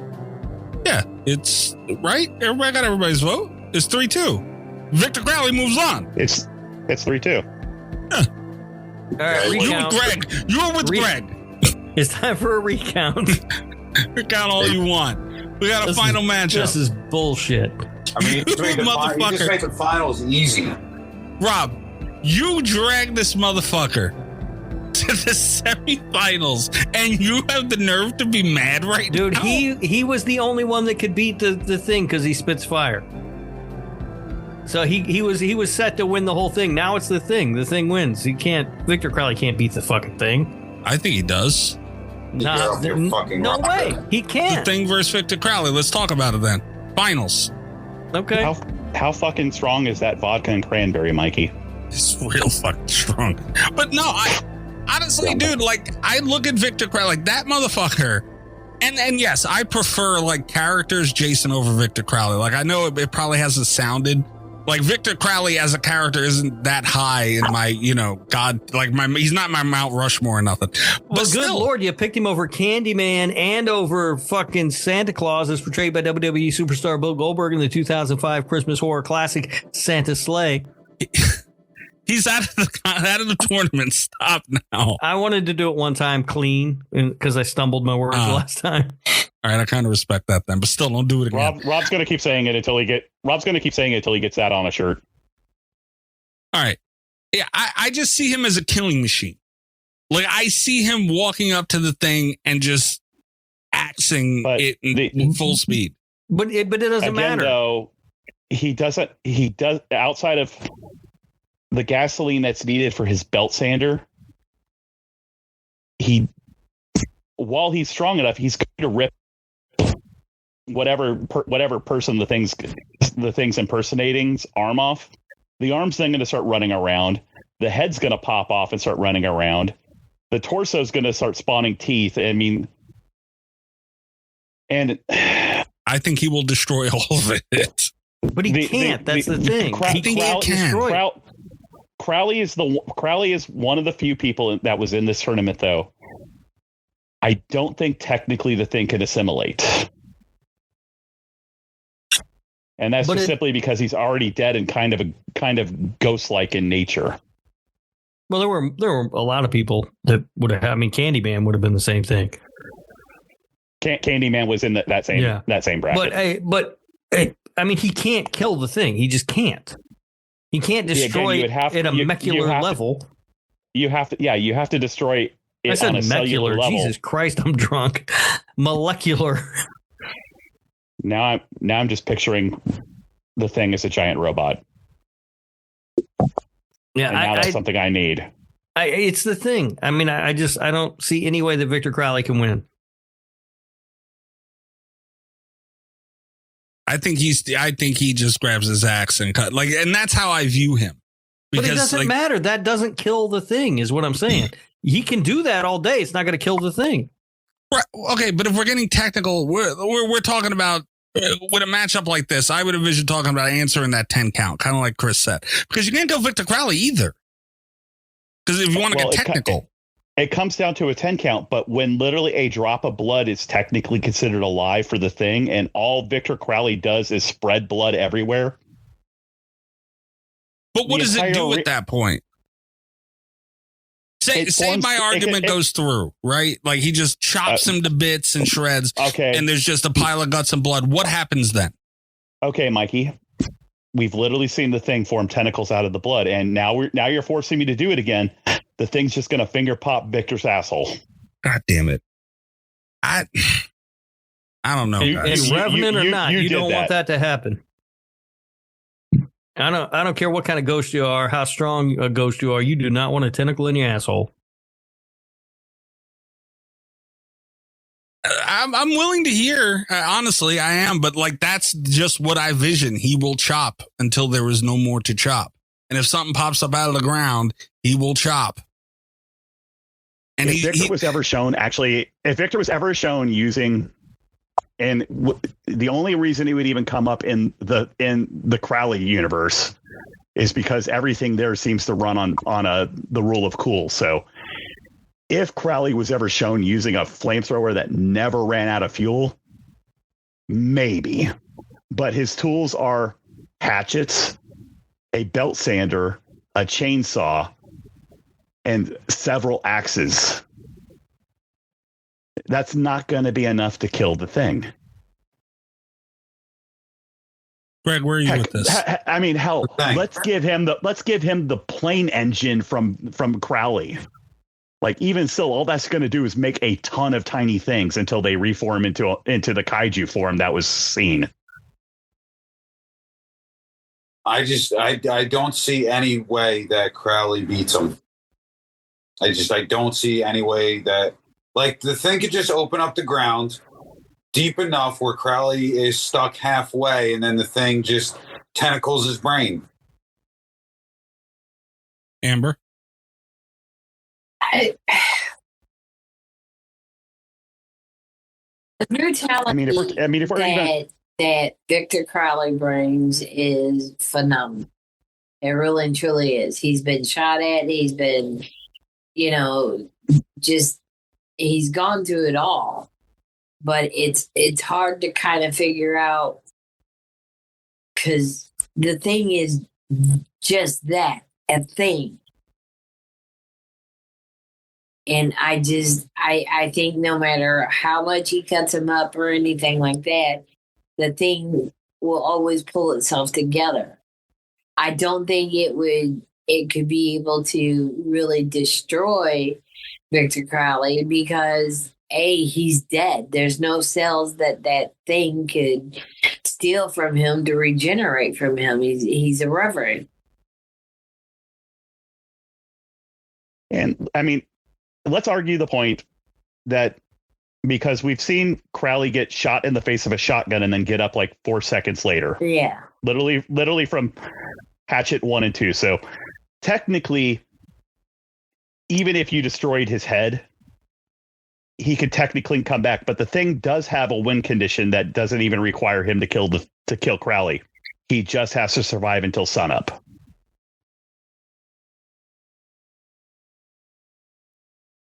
Because Crowley goes away in the day, which would mean then all the thing has to do is just keep constantly beating Crowley's ass down, chewing him up, spitting him out, shitting him out. Crowley probably will still get back up, but once the sun comes up, the fight's over. He's not going to answer the count until the sun goes down again. The biggest problem here is the opponent wise, they're going up against things that in this matchup that we've never seen them go up against. Like we just see Victor Crowley chopping the shit out of human beings. We just see the thing going after regular human beings, not somebody like a machine, a death machine like Victor Crowley. And I don't know, man. I'm stuck on Victor Crowley, honestly. Don't get me wrong, Mikey. If it was a matter of me wanting somebody to win, it'd be Crowley, because I lost Jason, but I would take Kane Hodder as Crowley.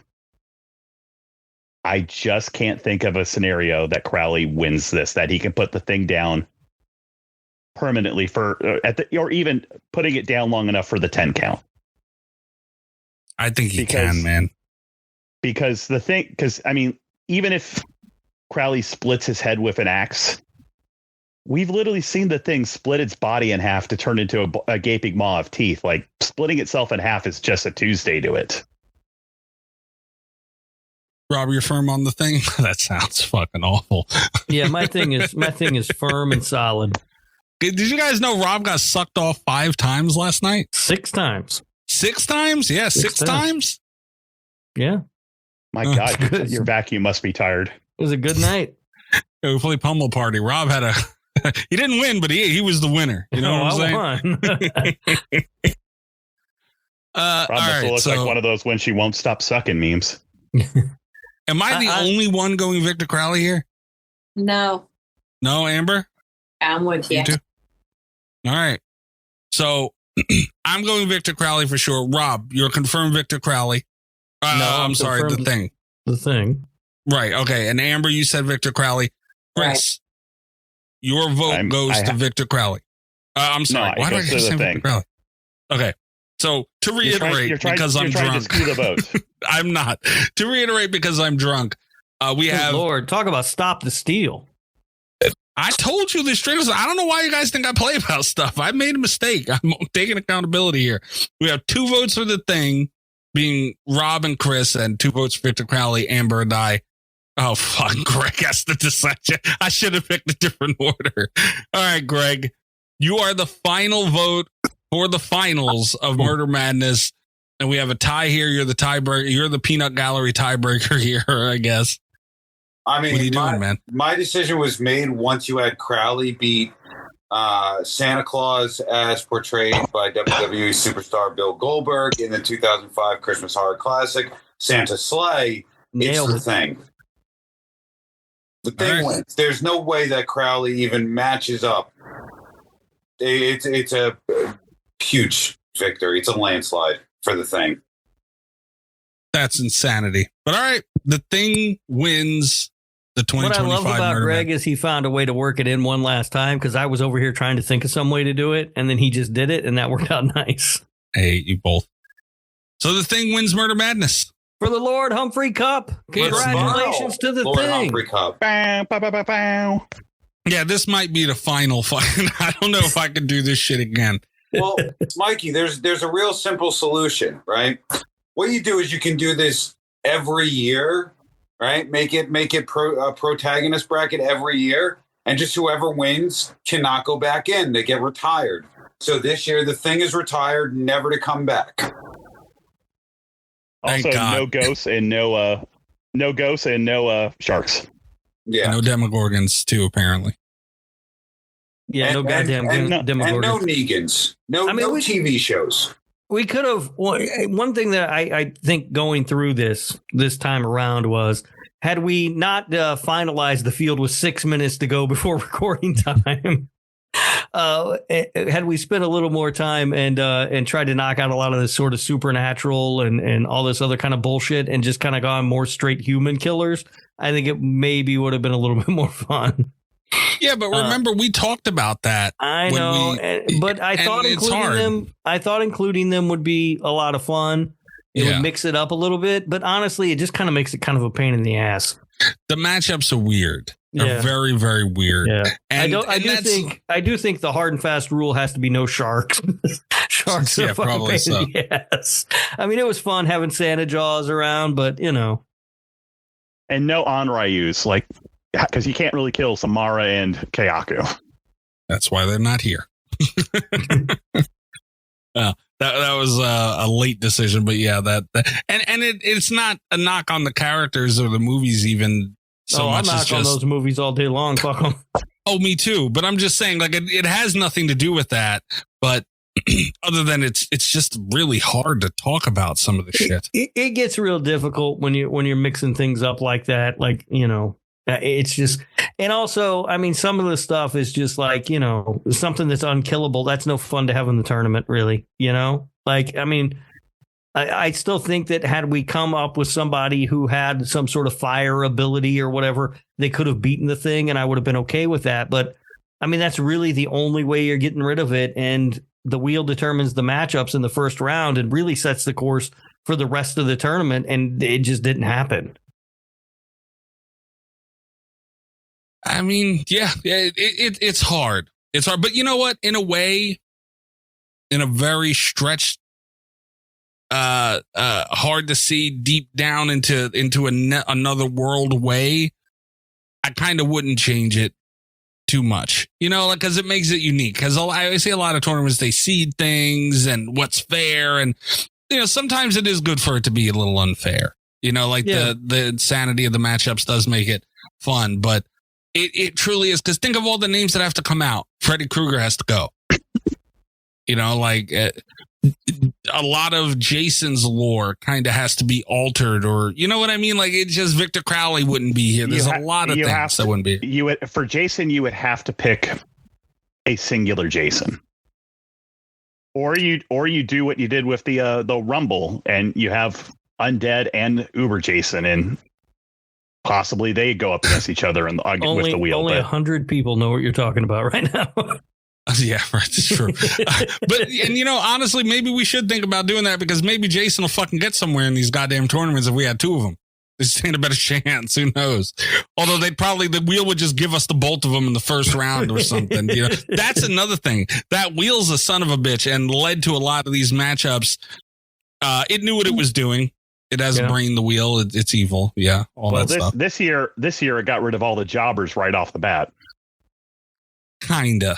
Yeah, I do feel like 2025 is going to be remembered, as far as Murder Madness goes, as the year that I was able to get Santa Claus, as portrayed by WWE superstar Bill Goldberg in the 2005 Christmas comedy horror classic Santa's Sleigh, into the Final Four. I mean, that really is the win of this whole thing. You guys helped him do that. He didn't do that alone. I want you all to know, you all hold a hand in doing this. That a super powerful character made it to the Final Four. Like, it's not that powerful. Yeah, it's not. I'm sorry. I do wish we could have gotten Robert the Tire a little further than we did, but how much further did you want him? I mean, the Final Four appearance for Robert would have been nice.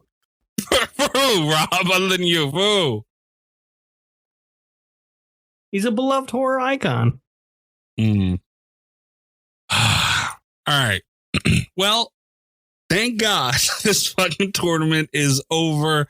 Congratulations to the thing. That was Murder Madness for 2025. You can follow the show on Patreon at patreon.com//radio. You can subscribe to the show on Patreon, rather.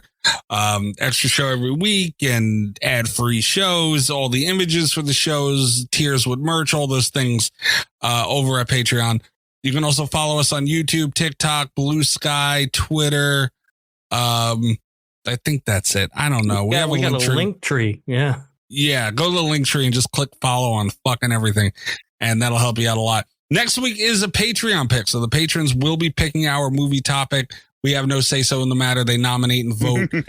So it's a good time to get in on that. I think that's it. Yeah. Follow /radio on everything. I'm at Mikey's Dead on Twitter. Rob, what about you? I'm everywhere pretty much at Radio Rob 123 except TikTok. I'm going to handle that though. Don't worry about it.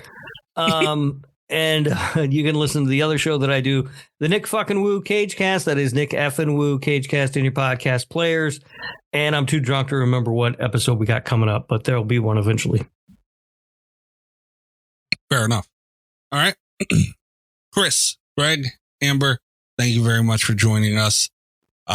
Almost wouldn't be Murder Madness without you guys at this point. Let everybody know, Chris, where they can catch you. You can find me on social media as EyeRChris. You can also find me on the Slasher Radio Discord if you ever just want to come and bullshit around for a bit. And Discord's you can also find me. Huh? It's been working. And you can also find me on patreon.com/Slasher Radio. where you can get a free trial to just test the waters, dip your toe in, maybe even put in a vote for this upcoming The Omen. Who knows? Maybe your pick gets. Or you could just come in and leave some spicy text messages for Mikey to play on the next episode. It's a good way to get in the mailbag. It's a great source for the show. We try and get our listeners and just community as involved as possible. Someone pointed that out recently on the Discord, Rob. I forget where. I think it was in like the movie night discussion. Mm-hmm.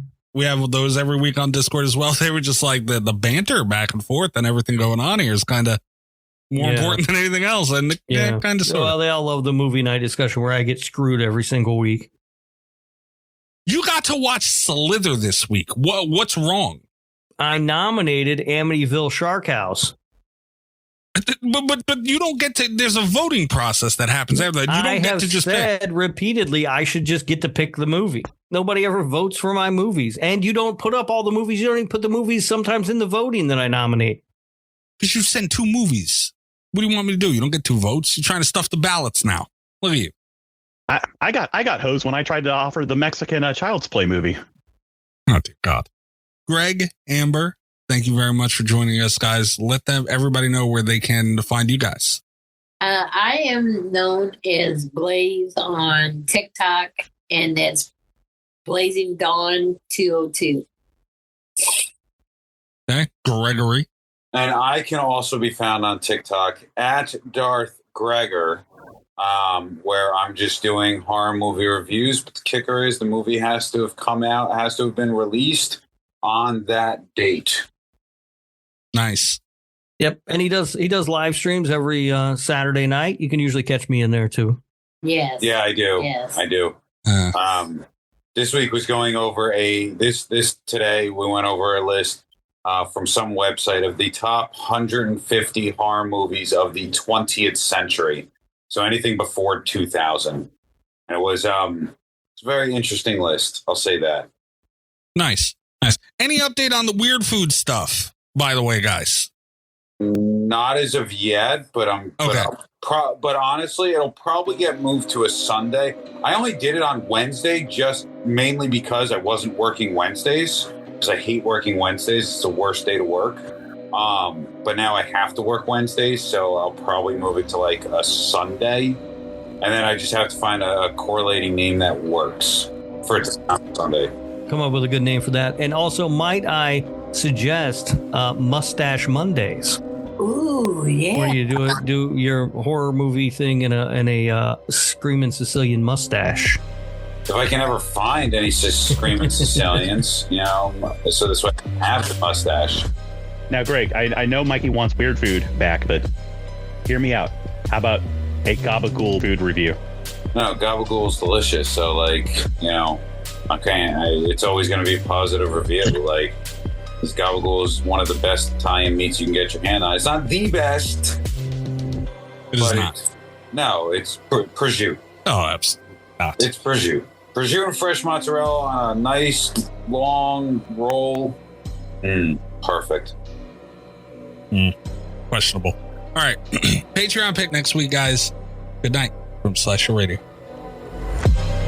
All the best of Slasher Radio podcast.